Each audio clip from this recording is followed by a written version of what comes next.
see America first.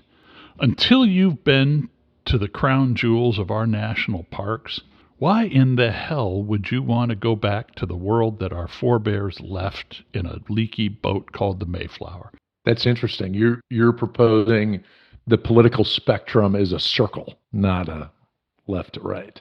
I will fiercely argue with you, but I know that we share the same love for this country and the same desire for its success. And anybody that's listening to this who's a hardcore MAGA guy that says liberals don't love America, well, look at this guy. This guy's liberal as they come, and he loves America more than you probably do. Welcome to Bourbon and Rum, the podcast dedicated to civil conversation. I'm Kent, I like rum, and I'm from the left side of the aisle. And I'm Kyle, I like bourbon. I tend to be a little more conservative. We're brothers talking politics over bourbon and rum.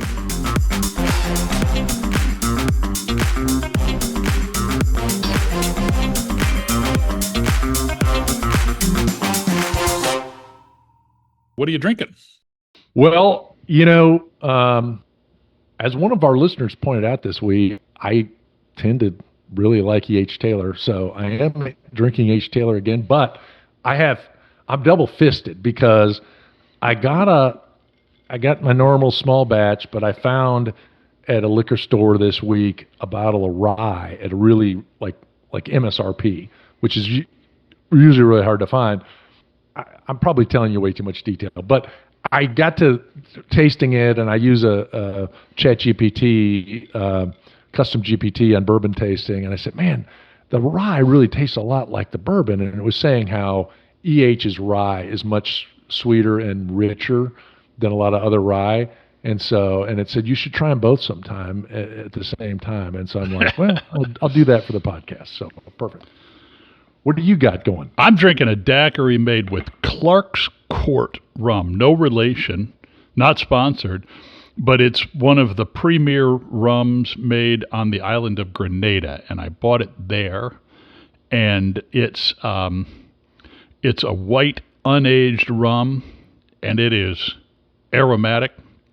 They water them down to 69% or 138 proof in order to be able to fly with them, because if it's over 70 proof, you can't fly on a plane. But this stuff is really, yeah. But this stuff is hot.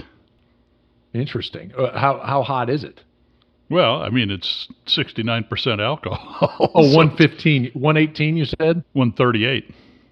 Oh man, that's really hot. Yeah, that's like, I mean, a lot of the bourbon stuff, when it gets to like 140, they call it hazmat. So you're drinking hazmat. I thought I was reading something on Facebook about, some parody thing, and somebody's like, well, in honor of 250 years this weekend, we got to drink 250 beers. So, and then I started thinking, how much would 250 shots of liquor be? I think that's like 10 bottles of booze. So maybe we'll pass. Yeah, that's more than I bargained for. Did you ever do the power hour? Oh, the shot of beer an hour? Yeah. Or in a minute? Yeah. I got to like 30 minutes and I was loaded. It's not good. Not recommended. Kids, if you're listening at home, avoid. I was on a conference call today, and I was joking about that 250 beer thing, and then I got to telling this story about this guy that I was stationed with in Korea. His name was Al, and he was a football player at the academy, and I knew him there, but we're in Korea, and about once a quarter he would do this thing. He called it the 100 beer weekend, and he'd drink 100 beers from Friday afternoon till Sunday night, and it's like, that is a lot of dedication. And I brought this up, I know we were talking in this conference call, and day before holiday, everybody's chit-chatting and stuff, and I threw this out, and people are laughing, and they're like, well, is he dead? And I was like, it's funny you say that. Maybe it's not funny, but I looked him up on LinkedIn, and there's no record on LinkedIn, so maybe, not sure. Well, to his memory. Yes. Well, we thought it would be fun to talk today. We are recording on July 2nd, and just the other day, there was a an upset in a primary election in Colorado where a Democratic Socialist, person who self-described Democratic Socialist, beat a long-time incumbent mainstream Democrat congressional candidate. And I think that's interesting, and I thought that was worth talking about a little bit. We can talk about socialism more broadly. We can talk about Mamdani in New York and, kind of what's happening in the Democratic Party. So that was my thought. Yeah, and I would love to explore a little bit, like, what do they mean by socialist? Yeah. Because historically, it's not been a real fruitful concept. So I'd love to dig into that. Yeah, I think that's interesting, though, because, it's one of those terms that really gets, the right uses it as an insult to people. And the range of what socialist is, I mean, when we were kids, the Soviet Socialist, Union of Soviet Socialist Republics, USSR, was a socialist country. Well, they were a authoritarian communist country, but they used the socialist label. And so you got everywhere from the USSR to, Norway would describe themselves as a socialist country. And so I think that this candidate in this case, I think Mamdani in New York, would describe themselves as democratic socialists, and what they're wanting, what they're meaning by that term, is a much more activist government in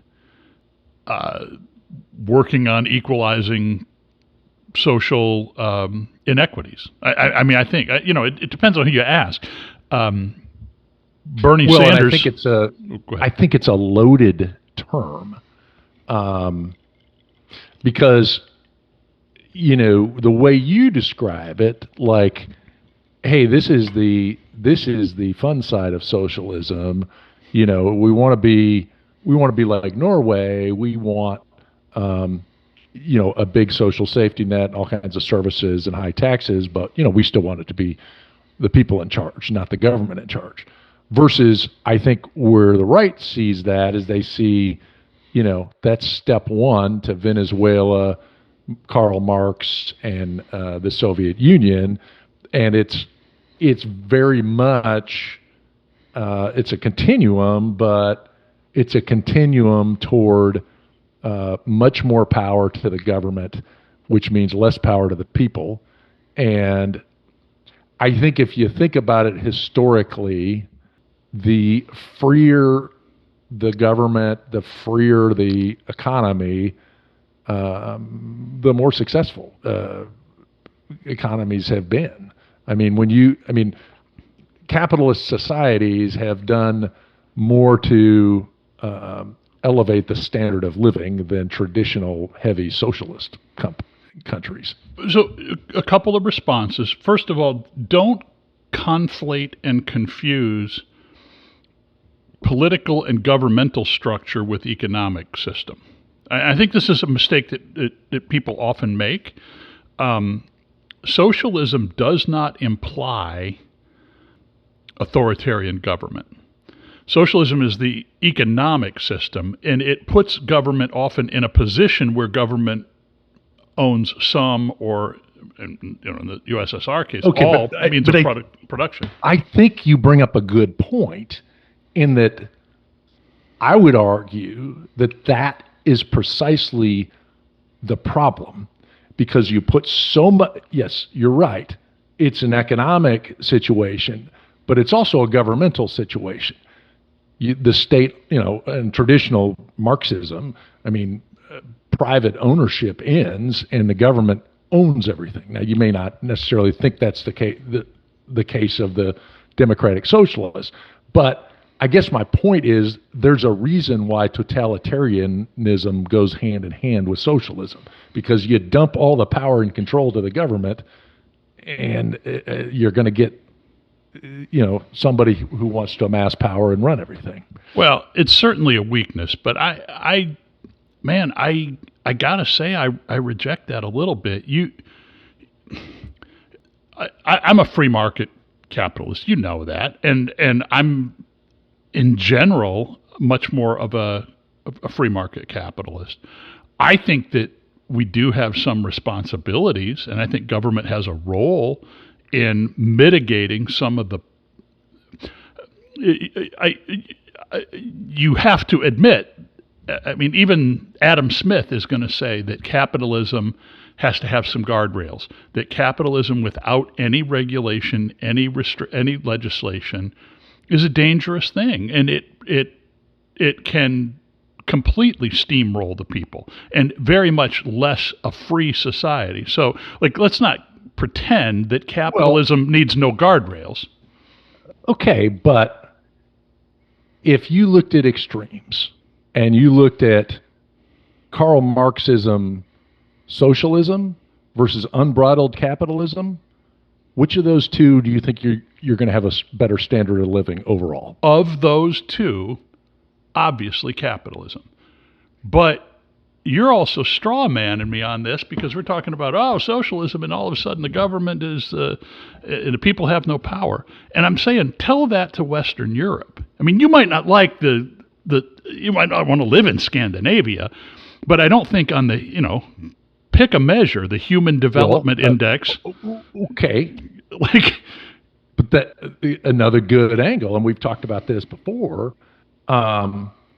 you're in a place where you're going to pay 70% of your income in taxes. Right. And into kind of to what we talked about, we talked about how Germans, 70% of the people aren't going to go fight for the country. And the point is, they just want the government to take care of them. It's a completely different lifestyle than you're going to get in the United States. And things like choice, things like freedom of speech, things like many of the freedoms that we take for granted here are tied to the fact that the people have the power instead of the government has the power. But if you're all in on the government having the power, then why would you care if you lived in Germany or Russia or China? Well, I'm just saying, your argument is this slippery slope. If we let the nose of the camel under the tent, it's going to be the USSR all over again. And I'm just saying, I don't think that's true. You wouldn't want. You would, first of all, you pay 70% in taxes, but think about the stuff you don't have to pay for. You don't have to pay for college. You don't have to pay for health care. So, I mean, admittedly, if you don't want to do that, that's fine. But it's not like not like there's no bargain there. And it's not free. I mean, yeah, the base model's free. If you want better health care, they pay for more health care. If you want better college, you're going to pay for more college. I mean, I think it's less about hey, it's an extra 5% in taxes and it's a less of a college thing. It's more about the ideology. That's the scary part. And I don't think that's unfounded because of what I'm saying. Because if you believe in a government that you're going to shuffle more and more power to the government, not only does it impact some of the things that we take for granted in this country, but it also creates a different mindset in the people. And the mindset of the European continent is much different than the mindset of the United States. So where does what would be the red line that you would be opposed to crossing? Would it be the government taking an equity stake in private companies? Well, good one there. But I don't think a minority equity stake is necessarily the issue. I think you're taking over entire industries. I think that's a bigger problem. Like taking the biggest industry and the highest ascendancy industry right now in AI, and the government unilaterally telling them they have to take their number one product off the market. Something like that you'd be opposed to that? Well, okay. I'm giving you shit. I'm just, it's not like we live in the wild west of capitalism. We already have, I guess my point is, you bring up good examples, but we talk about this all the time. I mean, we already have socialized healthcare. If you show up to an ER, you're going to get care. Badly We have a socialized safety care, net. but yeah. We have safety net. We have Social Security. I guess, I think there are definitely examples of like, we're not a 100% capitalism country. I get that. There's all kinds of things, and there's things the government does, some of which may be good, some may be objectionable. But I think in general, if your political position is you're going to, let's try to grow the government and let's try to grow government control, I think that's dangerous. That's totally fair. And for all me giving you crap about this, I agree, actually. I think what I'm interested in with this is why? Why is this happening? Why are Democrat voters flocking to self-labeled socialist candidates? And I think that the root here is kind of something that has been a theme that we've talked about over and over. Donald Trump, for all of the things that I loathe about the man, identified correctly that there's a problem in this country, that we've got a significant slice of the population that we've left behind. I don't think he has any interest in helping people. I think he's using it for his own ends to get what he wants. But he saw a problem, and the Democratic Party was asleep at the switch, and the Democratic Party is still asleep at the switch and is risking a really golden opportunity to exert some influence over this country, and I think they're going to throw it away because they can't come up with a cogent answer to the problems that people have. And therefore, socialism sounds pretty good. But what, I guess, do you think these democratic socialist movement, I mean, do they think this is going to be a broader tent that they're going to be able to appeal to Trump voters, or because it seems like it's a more fringe element? Yeah, well, I don't think they care. I think that they're ideologues, and I think that they're naive, and I think that they're wrong. But if I would say Donald Trump is proof that if you just tell people what they want to hear, they're gonna flock to you. And I think it's super dangerous for the Democratic Party. I'm very worried about it. You got a guy like Mamdani. How hard is it, of all the human beings in the United States of America, how hard is it to find a guy who's well-spoken and clean-cut and can take a job? Like, what does he bring to the table? And literally, he is. I think Mamdani's extremely charismatic. But are you telling me that there's nobody else charismatic in the country that we could put up for these offices? This scares the hell out of me. I'm really concerned about it because I don't think it's where we want to go. And it's completely, I'm going to say things, and I'm not trying to throw this at you. I think that the whole MAGA thing, I think there are people that voted for Trump that don't fall into that tent, but there's an element of it, the jackass at the Capitol with the fur hat. Like there's an element there that is nuts. And there's an equal element of that's nuts on the left. And I'm saying that that's the wrong place. Who is it? Maybe Joe Scarborough, who always says politics is a game of addition, not subtraction. We need to think about how do you... we're never going to get... Well, I shouldn't say that. That's the crazy thing, is that if you go far enough left, you're going to bump into some of those loons on the right.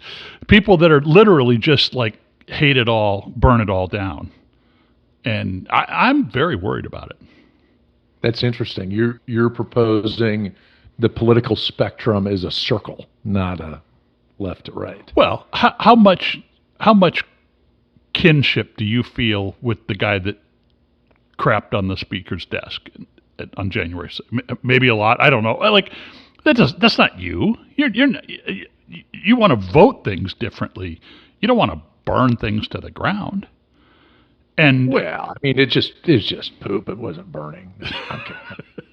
I'm just saying that at the far margins, you have people that it's not a political. I don't think that the extreme MAGA people. I don't think it's a political. If it was a political movement, they would want something that looked more like conservative politics out of Trump. They don't have a political ideology. They just want to burn it down.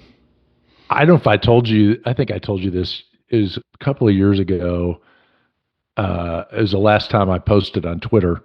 I had an account, and somebody, it was some kind of a thing, left, right. I forget what it was, and I had an account with like 2 followers, and some guy that's some influencer on the right. Had some post about something, and I made this post, and my comment was, I said, batshit crazy people on the left and the right are incapable of governing themselves, and if they're in charge, this place is going to look like Afghanistan. We're going to be tribal, uncivilized, everybody fighting all the time. Well, I just threw that out there, well, this influencer put it out on his feed, and he's like, this dumbass, look at this stupid comment.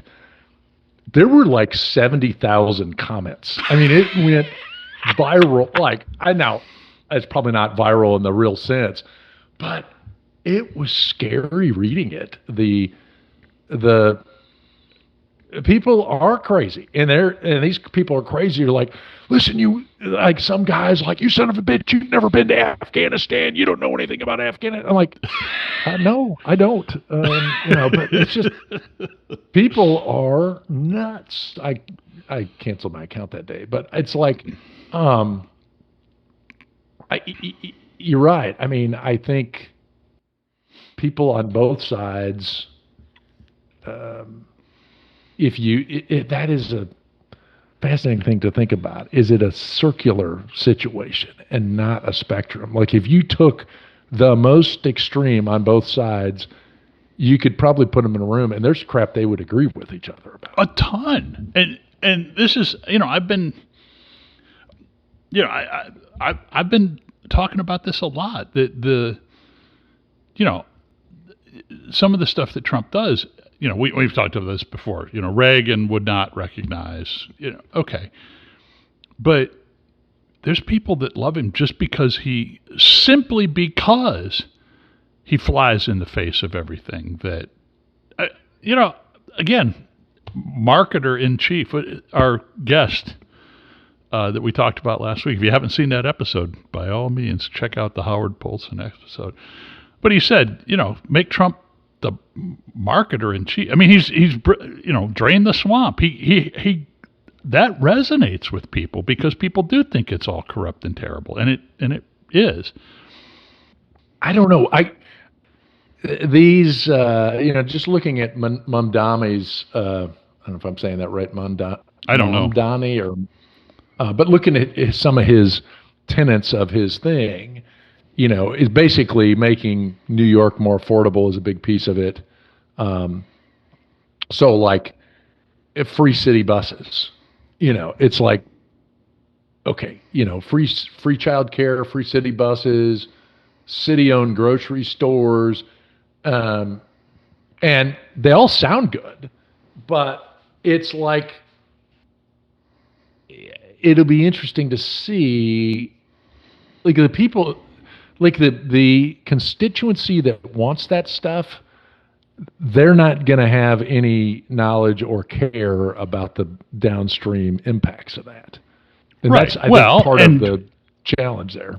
And honestly, like every one of those things that you mentioned, think about that. Yeah, it does sound good. Not only does it sound good, it's addressing a real need that people have. You talk about childcare, man. Your children are younger than mine. I couldn't afford to have kids today. This is a whole other podcast topic that we were listening to a different podcast on a road trip last week. The birth rate in this country. I don't want to go down this path. This is another whole thing. But many young people aren't going to have kids right now. And they're not going to have kids because they say they can't afford it. When childcare costs more than your rent, you got to think long and hard about, am I going to have children? Well, and I think, I mean, I'm probably different. Well, I had kids late in life, and so I was more established in my career. But, we made a conscious decision not to have my wife work, and she stayed home. And, and everybody has to make that decision differently. But I do think I don't mean to argue, Kyle, but you can't there's no decision to make if you don't make enough to pay for your living on one salary. Peace. But I guess my point, though, is there are differences in what you're willing to live at. And if you're both making $30,000 a year and you're living in New York City, that's a problem. I'm with you. Yeah. But there's also a lot of people and a lot of the Mamdani constituencies who are wealthy liberals living in New York City that they're both making $200,000 a year, and it's not, I got to have child care. It's a standard of living issue. And so totally agree. I'm just saying, though, you look, it is a huge issue for families, and there's a lot of evidence that it's driving behavior. So whatever you think of it, whether you approve or you think they ought to do it differently, the simple fact is that the demographic evidence is that people are looking that decision in the eye and saying, no, I can't afford it. I'm not going to do that. I'm not going to have kids. And that's got huge ramifications for us. Oh, totally. Culturally down the road. Again, I'm not making a value judgment about it, but the grocery store thing. Sorry, go ahead. I just think, I guess I am getting into a value judgment because part of it's like, I don't know, that's like a whole other topic for another day. But I mean, having children at any income level is a sacrifice, and there's people that just aren't willing to sacrifice at any level. Right. There's a lot of people that are not willing to make that sacrifice. And whether that means like financial because you got to pay child care, or whether that means, hey, I got to give up a career, or whether that, there's a whole bunch of derivations there. But and then that's a problem. I mean, the birth rate goes down, and I'm not trying to sound accusatory, but I would just say that the ability to make a decision about that is in itself a bit of a luxury. Like, not everybody has. Like you said, you're both making minimum wage in New York, and sure, they should get an education and they should move to, like, all of that. But I mean, there's like 12 million people that live in New York, so like they can't all move to Iowa. You know what I mean? Although it does remind me of that Sam Kinison bit, and he's like, we've been trucking this food out here to the desert, and we've been thinking, you're out here in the desert and you're starving. Maybe you need to move where the food is, Look, I agree. I hear you. I'm just saying, like, I guess bringing it back, my point is that it's not just that what Mamdani is saying sounds good. He is pushing the buttons that are actually on people's minds. This grocery thing, the food desert thing. I mean, speaking of food, I don't know if you've read about this. Again, I live in an area where I don't have that problem. But from big cities like parts of Brooklyn and Queens and the Bronx where, you can't really get to a quality grocery store, so you're buying your food at a gas station. Yeah. The same thing happens in rural Iowa. We have all these places where everybody's going to the Dollar Tree. Right. There's a state representative in Iowa who I don't agree with politically, but he and his wife won the lottery. And one of the things they did was they built a grocery store in their small town. And, it runs at a loss or minus. They're like, the big chains are like, there's no money to be made here. But we're opening this grocery because we believe in it. I mean, these are issues that are big. Well, and it's funny because I sat on a plane next to a guy that worked for Dollar. I can't remember which one, Dollar Tree or Dollar General. One of them does fresh groceries.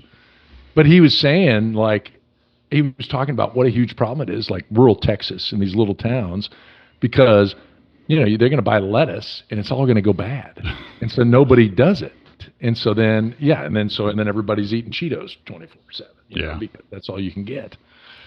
Well, anyway, my point is I'm worried about this socialism bit. I think it's not the pathway. In part, actually, what they're talking about is not exactly, Chairman Mao, but but I do think that they're on the extreme left, and I think that's not how you get to win the middle.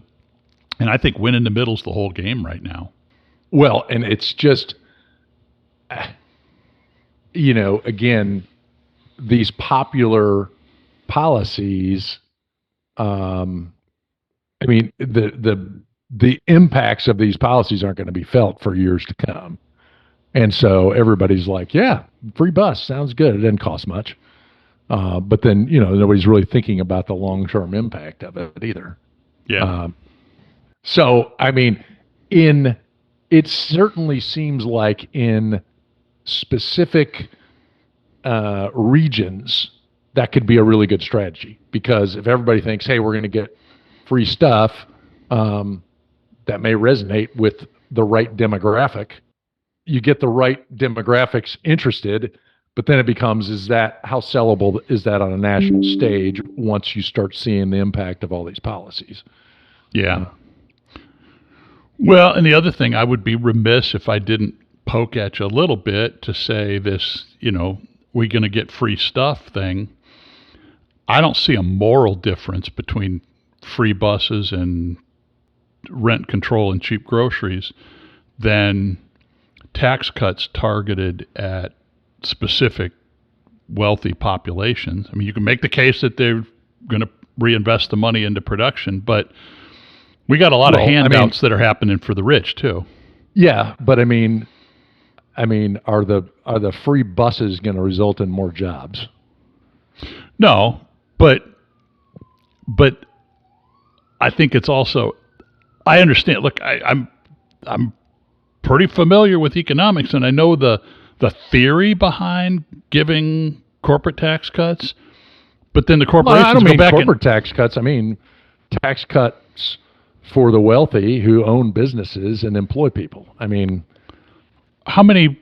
Well, this is another day's problem, but honestly, so the problem with the corporate tax cuts is we gave tax cuts because it's going to make jobs, and no, they bought stock back. They made the stock market drive up. And the number of rich people in this country that own businesses is actually a relatively small fraction. There's a whole lot of rich people that work as executives in companies that I love for them to have a tax break. It'd be interesting to look at that math because, I don't know, my experience, people that are the people that really make money are the people that own businesses and the people that. I agree with that, but I'm saying that that's absolutely the highest way to make.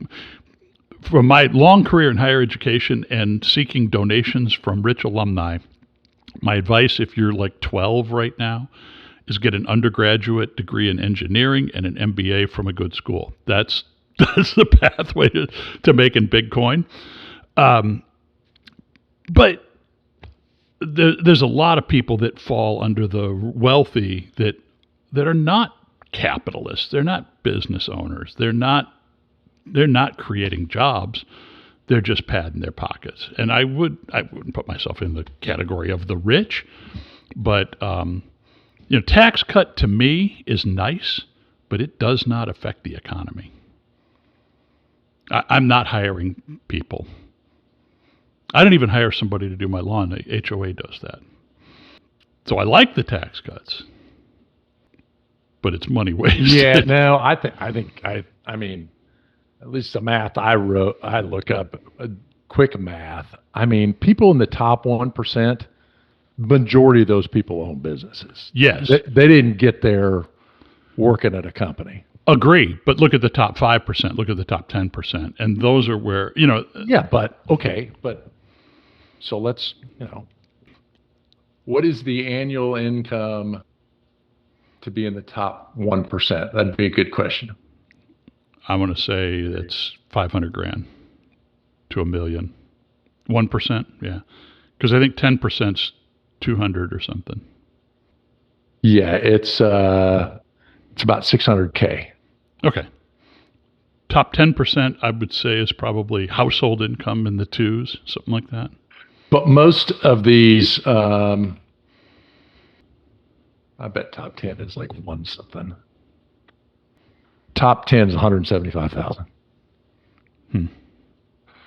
But it's like, what percent are you in if you make $650 million off of a bullshit crypto deal that rips off all the other people that bought into it? What percent does that put you in? Well, I mean, you say that. I saw an interesting interview with one of the Trump family, and about why they entered crypto is because they got debanked by a bunch of the banks after the 2020 election. And so the brilliant, hey, we're going to take these guys away from banks. Okay, we'll find another option to park our money in. And yeah, good thinking. So they went with like Bitcoin or Ethereum or one of the big, no, they created their own meme coin. Right. But I mean, the thing is, and this is my thing, is it's like, every time the Democrats start talking about we need to tax the wealthy, it's always going to be like, well, we just need to tax the people making $500,000 a year. Yeah, those are the business owners. It's not the guy making $200,000 a year. And none of the Democrats will say, oh, we need to tax somebody making $200,000 a year because then it'd be all the congressmen. No, it's the big bad rich guy making $1 million a year. Well, all those people own businesses. I mean. Okay, so point of order, how many times have I said we ought to tax the rich more than other people? I'm not really in favor. I'm not in favor of California's taxing. I'm not saying you're trying to tax more, but you're just you brought up the case of, it's a commensurate thing to cut taxes on the super wealthy as it is to give away a bus fare. And my only thing is, it's like the guy getting a bus fare is probably. The guy most benefiting from the free bus fare is probably homeless, and he's not going to create any more jobs. But you give a tax break to a guy making millions of dollars a year, and he can create more jobs. Actually, the free bus thing, I mean, if we want to be pissy about it, the free bus thing, you know who it helps? It helps the employer of those minimum wage employees because they don't have to pay any more money. They don't have to pay. We don't have to raise minimum wage more than $12 an hour or whatever it is, because the people get there on a free bus. If you didn't have the free bus, you got to pay the people a few bucks more, or they don't come to work and you don't have a workforce. I mean, there are some of these things that are actually pro-business. That's the other thing that drives me nuts. Speaking about, as well, I feel like we're volleying bitches at each other. So I'll volley a bitch at you. Right. Another one that gets me is the minimum wage thing. And like who's working minimum wage their whole career? Like, well, we got to get to a living wage, so all these people making minimum wage. I mean, it's a transitory place. I mean, I'm sorry, if you're still making a minimum wage and you've been in the workforce 30 years, we got another problem, Completely agree. Look,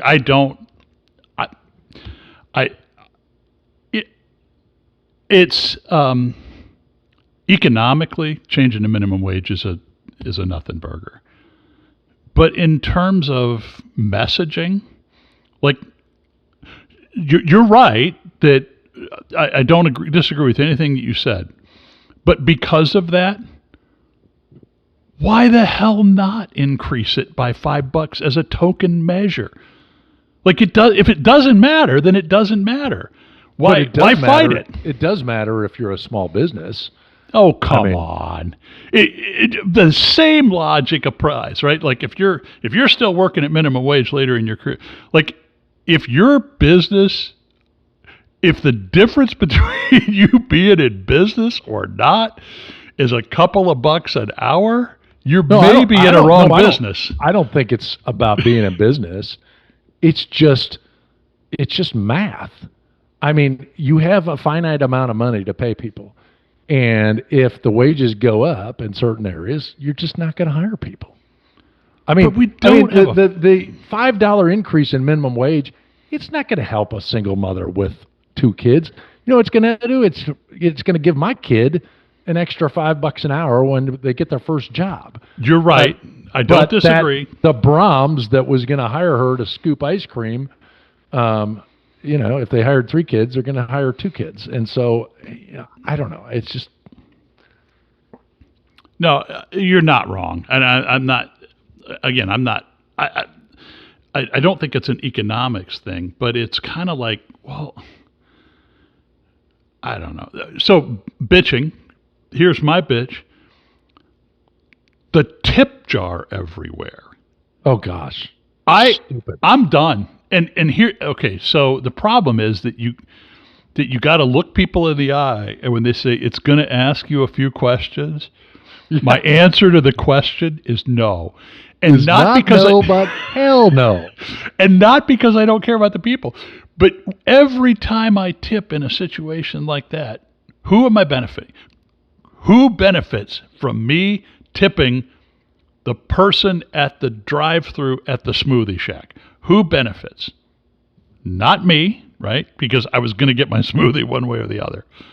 Not the person giving me the smoothie, because if I didn't tip, the business owner would have to pay more money to keep the employees. It's the business owner that I'm benefiting with that tip. It's not the employee. That's another that would be another thing to research, because isn't there like I don't know how this works, but like if you're a server at a restaurant, you can pay them below minimum wage. Right. Can you pay somebody working at the counter at Starbucks below minimum wage? Probably not, but you could make the case. So the Department of Labor, which we should probably abolish along with the Department of Education, but the Department of Labor has objectionable leaders. Yeah. Has there's pretty clear standards about that, about what constitutes it's all rooted in the Fair Labor Standards Act, FLSA. Who's an exempt employee, who's a non-exempt employee, when can you, and I think that there has to be a certain, like a year in, year out percentage of or amount of tip money to take you off the hook. In other words, that the fact that there's a tip jar and once in a while there's a couple of bucks in it, I don't think that alone allows the business owner to pay less than minimum. You got to be at a restaurant where you say, look, yeah, minimum wage would be $50 for this shift, but she's walking out with $300 every night, and so we're off the hook for minimum wage. The part that just sets me off is at the airport. Like I go to like a self-help, I pull a bottle of Coke out of the refrigerator, I put it on the counter. Oh, answer this question. I'm like, what the hell did you do here other than press a button? I mean, it is out of control. It is out of control. Thank you, COVID. I mean, that was all COVID. None of that crap existed before COVID. Man, what must this be like for the World Cup visitors? People overseas don't tip anyway, right? Like now you get here and you're like, well, you're filling your tank with gas. It's going to ask you a question before you cash out. That was the other thing, though, and I've seen it. I travel a lot for work. a lot of restaurants, I read about this, a lot of restaurants are adding service charges because people don't tip. So they add a service charge. Well, then I was reading this article and they're like, but, that doesn't help the employees. And it's like, wait a second. I'm not going to pay a 20% service charge and a 20% tip. Like, what the hell is that? Right. It becomes like we use Uber Eats for work a lot. We've got like a corporate thing with them. But I think you ever order Uber Eats, you pay a service charge and then you pay a tip. I mean, you're basically paying double the price of whatever you buy. So I got a credit card that gives me a free Walmart Plus membership. Oh. And this is great because I don't want to walk into a Walmart, like at gunpoint. I can't stand going to Walmart.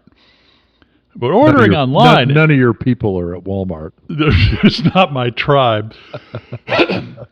But it doesn't bother me with the crowded aisles and the dirty floors when the stuff is delivered to my porch. So I've been doing that a lot.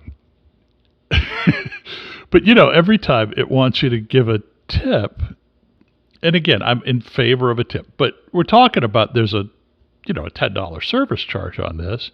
Yeah. But then the suggested tip is based on a percentage of your groceries. And like, I order all of our staple groceries like that. I don't know. This is starting to sound like gripey old man territory. But you know what? Like, restaurant prices have not inflated nearly as much as grocery prices. And you start looking at it, there's two of us. We can go out for dinner. We can split an entree. We could be out of most restaurants for $30. If I bought a pound of ground beef and some spaghetti sauce, you're with a 20% tip to the driver, pretty soon, you're better off eating out. Well, it's funny. My wife, stay-at-home mom, so she tries different things. She's tried a few different things. For a while, she was trying DoorDash, and I went, and like Uber, you can't ride with the driver, but DoorDash, DoorDash you can ride with the driver because there's nobody in the car.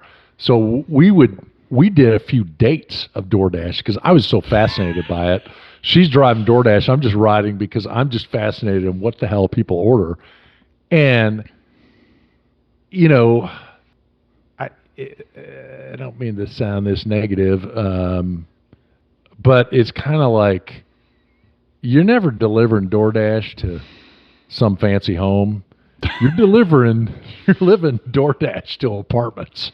I mean, and then it's kind of like you're watching the financials here and you're like, maybe there's a reason you're living in an apartment. I mean, we picked up one. I remember specifically that some lady wanted a medium orange crush from Wendy's with no ice that we picked up and delivered to an apartment. And, it was like $9 for the orange crush. And I'm thinking, what in the hell are you smoking? But, I mean, sometimes you really, really want an orange crush. Exactly.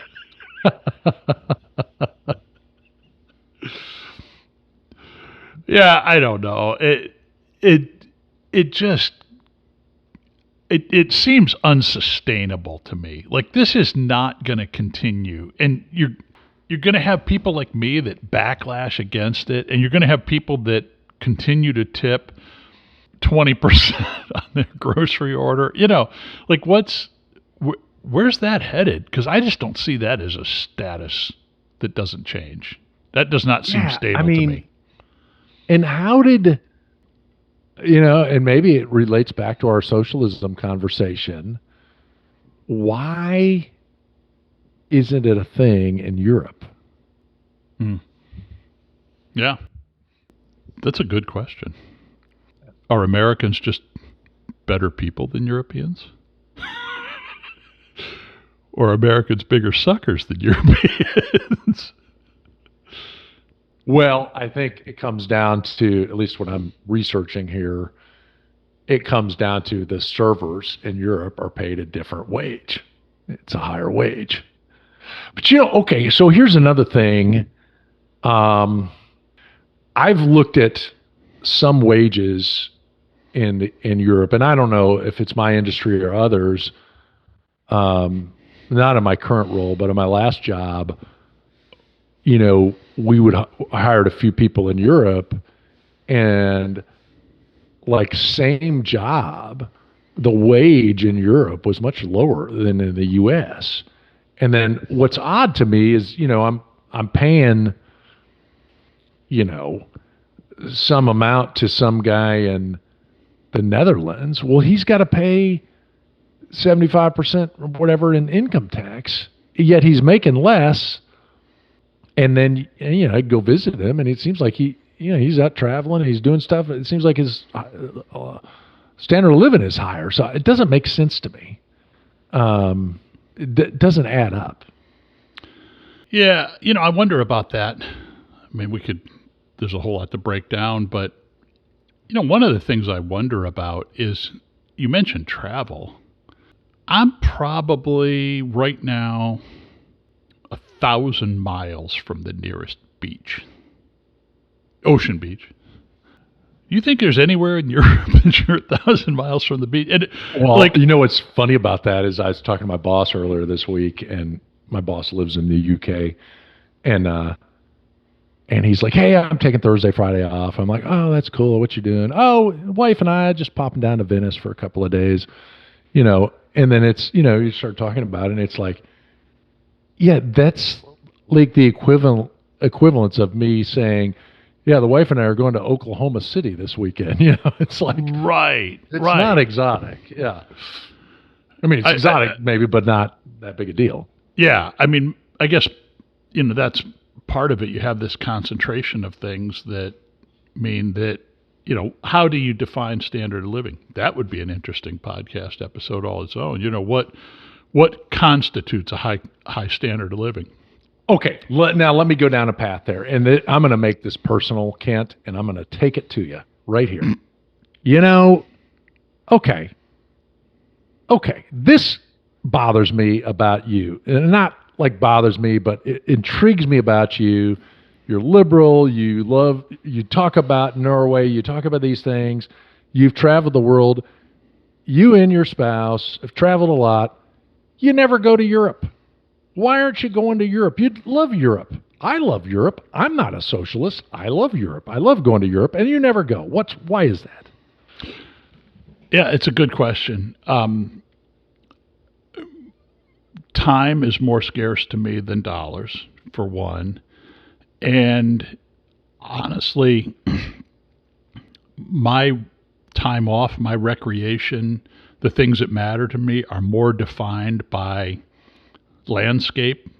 I like going to the Caribbean. I like the beach. I like the water. There's a lot of culture in Europe. I'm actually not that cultured a guy. I like things pretty chill. And so, for the longest, my resistance was, and I still feel this, and I would say to our listeners, I feel really important, really significant about this. It goes to our Lewis and Clark conversation. See America first. Until you've been to the crown jewels of our national parks, why in the hell would you want to go back to the world that our forebears left in a leaky boat called the Mayflower? I love this country. I love the expanse of the west of this country. I love the interesting places in this country. There's a great book, Blue Highways by William Least Heat Moon. Highly recommended. He drove all around the U.S. like off the interstate. I love this country, and I get a lot out of just going different places in this country. And then I like the Caribbean. So that's why I haven't gone to Europe. Well, that almost makes me want to cry. I mean, and anybody that's listening to this who's a hardcore MAGA guy that says liberals don't love America. Well, look at this guy. This guy's liberal as they come, and he loves America more than you probably do. So I love that. But I'd love to go to Europe with you sometime. I'll just make that claim that maybe you'll accompany Crystal and I, you and Becky will accompany us sometime to someplace in Europe to hang out. And honestly, this is really kind of a fascinating twist. And I know we're kind of going down this strange angle because here a liberal guy is telling me how much he loves America and wants to see more America. I don't want to say liberal. I don't know what. I feel like we need a different moniker for each other because we're not liberal or conservative, but you're one side, I'm the other at times. But here I am, and I'm bitching all the time about the lack of freedoms in Europe and the lack of capitalism. Yet I love going to Europe, and I love the place. And honestly, one of the things I like about it, and this is telling too, I like the lifestyle. And what I like about it is you go to a city, like we've done a few trips and we purposely aren't like, hey, we're going to do this. Like we had some friends and they took their kids to Europe and they're like, well, day one, we're going to do this and then we're going to do that. And then we're like, no, screw that. I want to go sit in a cafe and have a beer and just stare at people watch, maybe go have a coffee here. Like, that's what I love. I just love the city and the pace and just sitting there and chilling and watching the world go by. And honestly, the thing I like about Europe and Europeans is they seem to just enjoy chilling. Like I don't need to go do all this crap. Like in the U.S., we got to try this, we got to go see this, and you got to do that. And there, it's like, you know what? I'm just going to hang. And it's funny because I'm talking too much. I'm sorry, but we just got a new dining room table. And I'm very excited about the dining room table. I really like it. It's a long story. We didn't have one for a long time because we thought we were going to turn it into a lounge and we were going to hang out and drink there, and it sucked and it never turned into a lounge. And so now we're back to a dining room. But I got this really good dining room table and I really like it. And we've got some really good friends, and we invited them over for dinner in a couple of weeks, and we're calling it European night because in Europe, most European countries, you go to a decent restaurant. If you go there, like, it's your table for the night. Like here, you go and you order the appetizer, the food, boom, all right, give me a check and get the hell out of here. There, it's like you're there for 4 hours. You're drinking, you're slinging it, you're talking. And so we want to try this with this couple, and we're going to be like, hey, we're going to camp out at the dinner table for 4 hours, and we're going to make it a multi-course experience. But I love that approach. And I guess, so I'll throw this back on you. I find that really fascinating that you are, Lewis and Clark over here and want to explore the continent, yet you also have misgivings about us as a country, and I'm over here, Mr. America first, yet I'm dying to get to Europe to go sit in a piazza somewhere. It is interesting. I will say one of the things that, what you're talking about, a European visit sitting in cafes, that actually sounds pretty good to me. I will tell you the thing that makes my skin crawl is anything with the trappings of monarchy and royalty. I have a visceral, like a gag reflex response to most of the things about the British Empire and the king and the queen and the prince and all of that. Versailles, I'm going to make a prediction right now. I am never going into Versailles under my own power. You could. Yet you like socialism. This is really socialism was, candidly though. I mean, and I'm not a socialist and I'm not a big fan, but the reason socialism exists is because of the excesses of the monarchies. It was a reaction to that. Yet it produces more monarchies, essentially. Totalitarianism. Yeah, I don't know. Interesting. Well, we should do a live episode okay, so if you want us to go to Europe with you, I got some constraints. We're not going to look at anything related to the monarchy, period. No palaces. No frickin' palaces. You hear me? Cafes, I'm fine. No kings? No kings. Which, I do find that funny that all the no kings protests, but when King Charles came, all these same no kings people are like, oh, this is great, King Charles. Yeah. I'm sure he's a nice man, but the accident of his birth is of no consequence to me. I would be interested in cafes. I'm interested a little bit in sailing, so that was maybe outside the topic of the podcast. The company that we charter sailboats through has bases in Croatia, which I think would be interesting, cruising the Croatian coast. You know who I ought to link you up with is crazy neighbor's friend that lives that has the sailboat in Cyprus. That'd be fun. That'd be really fun. Honestly, you'd love that guy. I should. You know what? I'm going to take an action. I'm going to see Crazy Neighbor tonight. I'm going to link you up with this guy. They live in Tel Aviv now, but he's about to retire and he's got a sailboat in Cyprus. And he just put on Facebook a bunch of pictures of being in Cyprus. And I don't know. Honestly, I mean, this is corny. You can cut this, but I mean, I think you'd really love slinging it with this guy. Really good dude. You'd love him. You've talked about him before. Sounds like an interesting guy. Maybe he needs crew. Sailboats require. Yeah, exactly. All right. Well, we could wrap this one.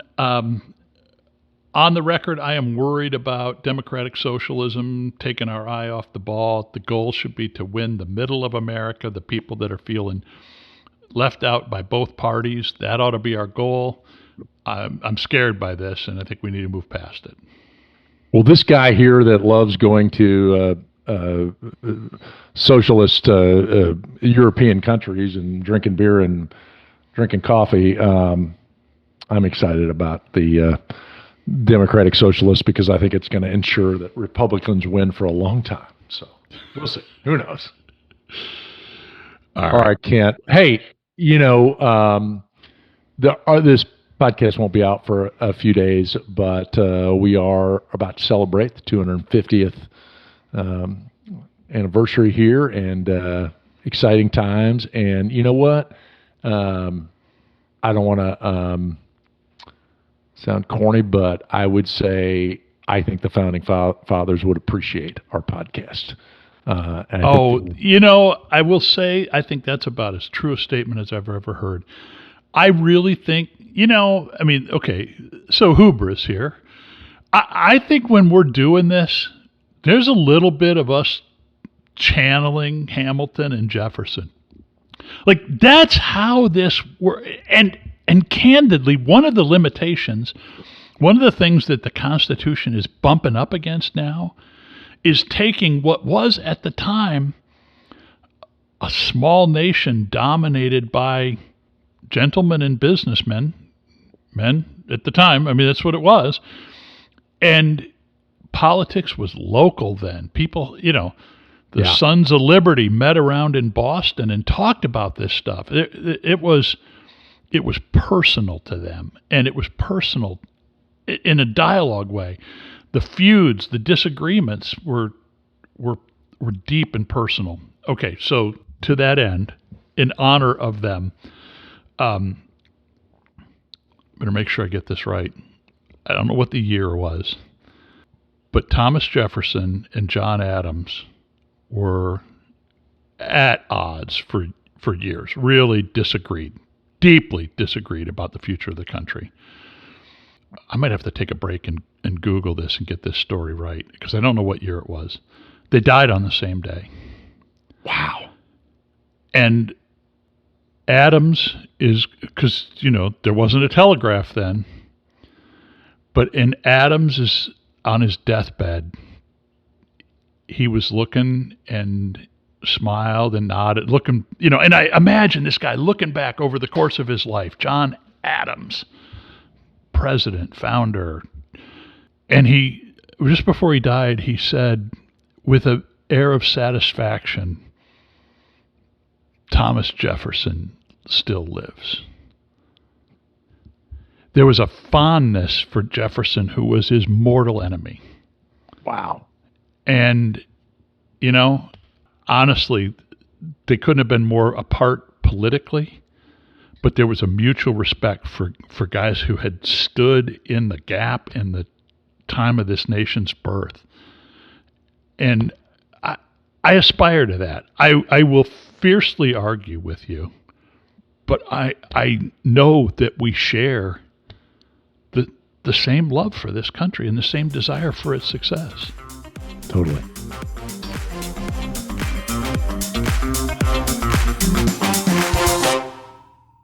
Hey, thanks for joining us on this episode of Bourbon and Rum Podcast. We hope you enjoyed it. Remember to subscribe on your favorite platform and leave us a review. Your feedback helps us keep the good spirits flowing. And we invite you to join this conversation. Follow us on our Facebook page. Let us know what you think. Let us know what you want to hear. And until next time, cheers.